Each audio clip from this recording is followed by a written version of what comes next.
பித்தத்தினால கண் எரிச்சல், திடீர்னு கோவம் வருது, உடல் சூடு ஏற்படுறது, மலச்சிக்கல், இந்த மாதிரி பிரச்சனைகள், சருமம் வறண்டு போகிறது, கால் பாதெல்லாம் ஒரு சிலருக்கு நல்லா வெடிப்பு வெடிப்பாக இருக்கும், பித்தத்தினால தான். இதை சமநிலைப்படுத்துறதுக்கு நம்ம என்னங்க செய்யலாம்? பித்தம் குறையணும் அப்படின்னா என்ன பண்ணலாம்? ரெகுலராக காலையில் டீ காஃபி எல்லாம் அவாய்ட் பண்ணிக்கோங்க. அதுவுமே பித்தத்தை அதிகரிக்கக்கூடியது தான். ஸோ காலையில் நம்ம என்ன பண்ணணும்னா, கொஞ்சம் கற்றாழையை மோரோடு சேர்த்து கற்றாழை மோராக நீங்கள் எடுத்துக்கோங்க. அடுத்து 2வது விஷயம் அதிமதுரம் நெய்.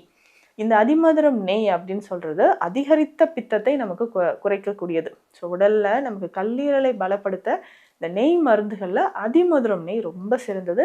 அந்த உடல் முழுவதும் அந்த பித்தத்தோட ஆதிக்கம் இருக்குன்னா அதை குறைச்சி உங்களை ஆரோக்கியமாக வைக்கிறதுக்கு இது பயன்படும்.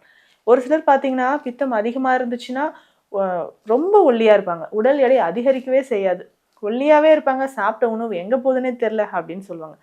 அதற்கு எல்லாமே இந்த அதிமதுரம் நெய் ரொம்ப ரொம்ப முக்கியமானது. அதிமதுரம் நெய்யாக நீங்கள் பயன்படுத்திட்டு வாங்க.